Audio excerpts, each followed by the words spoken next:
Hey, what's up, buds? Welcome back to another Wake Up Wednesday with Nat. So glad you're here today. I want to hear from you on how things have been going. Have you been reflecting? Are you using any of the tips and tricks we've been talking about? Have you come up with something new that works for you, maybe kind of morphing a few things together? Drop something in the comment for me. I don't want this to be just a monologue. I really want to hear from you on how you're doing so that this can be more of a conversation. All right, well, let's get started on today's topic. We're talking about mindfulness. Last week, we talked about meditation, aka breath work, and how I use meditation for those times that I'm really just unable to fit anything into my busy schedule, and using breath work in the car as I'm going to and from places. Today, we're talking about mindfulness. And mindfulness, just like meditation and breath work, has incredible benefits. It's been studied, it's been researched, the medical science is clear on this. And so some of the benefits of now mindfulness are going to be things like reducing age-related brain deterioration or degeneration. What? Reducing age-related brain degeneration. So as we age, our brains will start to degenerate and deteriorate, making us more susceptible to memory loss, things like Alzheimer's, dementia. And so mindfulness, meditation have been proven as practices that help reduce that or prolong the rate at which our brain starts to deteriorate. So that is incredibly huge. I know, especially for me as I'm getting older myself. But it also just improves overall cognitive functioning. So it makes our brains operate at its best, helps us with innovation, creativity, responding to things. The benefits are it's just incredible. It's really incredible that some folks have been practicing like ancient yoga and meditation breath work for centuries, and now maybe within the last 30 years or so, 20 to 30 years, it's been studied, and it's just so clear. So on top of those, it's going to be the same as meditation and breath work. It helps us manage our stress. It helps us manage and reduce our anxiety. It'll help us become more resilient to things going on in our environment or even our internal environment. And it helps with concentration, focus, as well as, again, just that overall memory. So I don't know about you, but that's something that I'm definitely interested in. So if those benefits sound good and you want some tips and tricks and techniques on how to maximize your time and make your brain healthier, stick around. Okay, I'm just kidding. I don't know how to do any transitions yet with music or cool background effects. So I'm still here, but with me today, I do have my son's whiteboard, which we'll be using in just a little bit. So let's quickly talk about what mindfulness actually is. So mindfulness is a way for us to learn and train our brains on how to become grounded in the present moment. Okay, so again, I don't mean like sitting on a cushion, cross-legged with our posture, thinking everything is kumbaya and breathing. It's just a way for us to ground into the present moment. Why? Because our brains are constantly scanning the environment for dangerous situations. It's thinking about the future. It's thinking about the past, what we need to do next. And so it's a way for us to slow that down and focus on what's going on now. And we do this by using one of our five senses, if not all of them. So it's really kind of dealer's choice on where you are at any given time. So our five senses, remember learning about that in grade school? So what are you hearing? What are you tasting, touching, smelling, and seeing? Those are our five senses. And I think that as we grow up, like when we're little, we're so curious and we're really, really focused on what's going on in a particular time. But as we age and we've got bills and problems and work and coworkers and relationships, that gets away from us. So a quick example of how this can be used. And so think of other times where you're really just like in a routine where mindfulness is going to make sense for you. So let's say you're out to lunch with a coworker, right? We're all busy, we work, but let's say you're out to lunch with a coworker. Now, a way to practice this would be that unlike any other day where you're just sitting there either thinking about the fight you had with your boyfriend last night or thinking about your bills that are due or getting back to the office for that project, what you're going to do is tap into those five senses.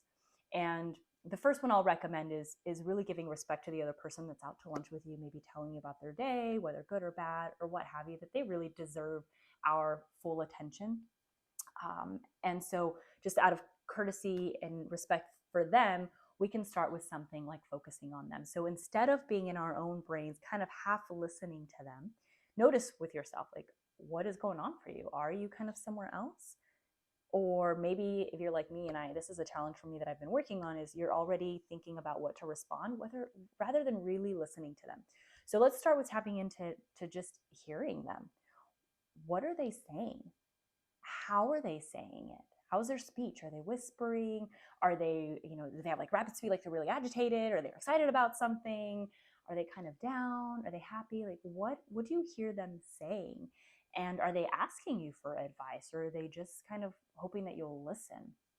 um, if listening to them is one strategy, but you could also tap into hearing by just listening to the surroundings of the restaurant that you're in. So like, do you hear the plates clanking in the kitchen? Do you hear kind of the subtle murmurs of other conversations around you? Like, so tapping into your actual hearing sense of what is going on.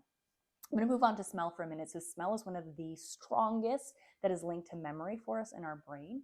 And I feel like this one's probably the one that gets overlooked the most. So smelling is going to be the same. Can you focus on what you smell in the restaurant? I've been in restaurants where I can smell kind of like a drain smell that's like masked by the aromas of the food.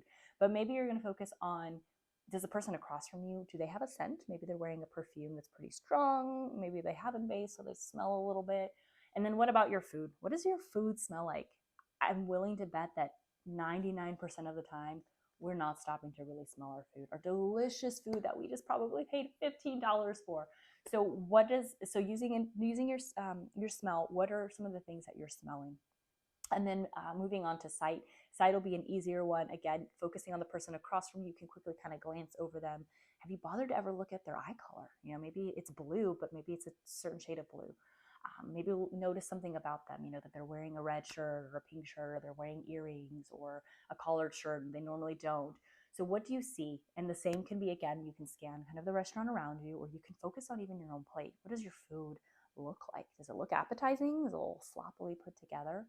And so we've talked about hearing, we talked about seeing, we've talked about hearing, seeing, smelling. So tasting and touching would be another one. So tasting, again, we're always in such a rush that the majority of us are not stopping to chew our food thoroughly and actually taste the food. Tasting the food also ends up having some amazing benefits for just like your health and weight loss, because you might start to realize that some of the things you're eating, you don't fully enjoy. You're just kind of eating them because they're there. But I digress. So focus on when you're eating the textures of the food. Is it cold? Is it hot? Is it slimy? Is it overly greasy? Is it wet? What are you feeling in your mouth?